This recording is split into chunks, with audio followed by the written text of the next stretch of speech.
competition. Yeah, and at the same time, you've just got to say now we're going into game 3. Oh man! Yeah, let's see again. We've got a couple of bans to run through this. Chen, Lycan, Enigma banned by LGD, and Navi and Van Alvin Roka, Morphling, as well as proplayer. They choose to pick up Rubik, the Shrek as a trade for Darkseer. Now, LGD, do you want this out again? Is what these questions Would you like it? Do you think it's going to work? Now, this is something I've been thinking about along the way in the tournament. What do LGD do when they lose a game?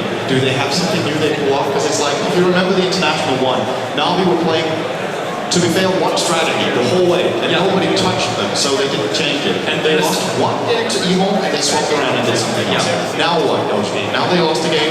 What is going to be the new thing? Are they trying to play the same again and just relying on being better, or do they have something new they haven't shown us yet that they're going to pull off against Navi? Because it seems to be right now that Navi might have them figured out at this point. Yeah, well, they do almost to a T, but you are right, what can they do? But then again, what can Navi do? Are we going to see the same thing from them? Like, see, let's track the Rubik. We see Deadly go solo mid Rubik, or in the last case he was on that bot lane doing it hard, but it was still a solo Rubik every single time by Deadly. Does he switch around? Do we see Rubik on the track? Naga again from LGD comes up in the second slot, plus the better Manta. LGD, if all goes wrong, go huge ass team fight AoE. That's their answer by the looks of it.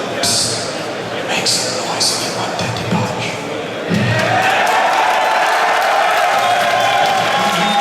It's something we hope to see in this game. It's still available, and since it is the third and last of the winners bracket, it's just something that, you know, we would love to see it happen. It would really be nice. It's been backed so much against Navi in the tournament, they haven't really had many options to get it. And LGD have been back in the second phase again, Navi not getting it. They get their Enchantress. So early game pressure again for them. I think we'll see a juggernaut back coming out of LGD now, because it looks like Navi are planning this kind of push with consistent push where they keep healing up again. Now they have the Enchantress with the sprites, and they, if the juggernaut is there for healing one again, they'll keep applying this kind of pressure. So sure, Navi kind of figured LGD out, but it could just as well be the other way around as well. LGD first bank, sorry, intervention. No, and that's true, they're going to take Navi, what's it going to be? Could see them ban out something that has good synergy with that Darkseer. I think LGD will want to have more than just a Poison Nova to combo with that Darkseer. They want to have something like a Ravage, perhaps, or maybe like a Sand King. Even just a Burrow Strike. If you get Burrow Strike in 3 targets, we've seen Navi play this in various tournaments as well. Darkseer, Sand King, Invoker, for example. Pull people together, stun in the Meteor, and just blast everything to pieces. And they're going to ban Dragon Knight first. So, in case LGD don't want to do it,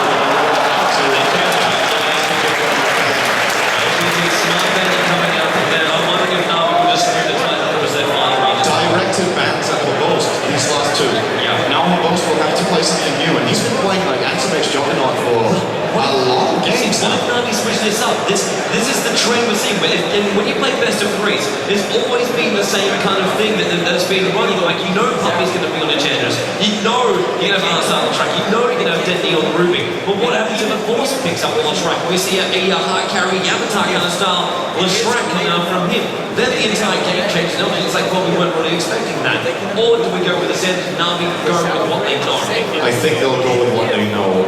Switching it up like this right now, well, I guess they know most of this rack as well. They just need to remember that they need another support to go with. So if they hold on to this rack pick as a carry, then I'm not sure it's good for them in terms of how they play out the game against this kind of lineup. They're going to ban Chaos Knight now as the last one from RV. We should see the Beast Master pick up. And this is really interesting because now there's a tie.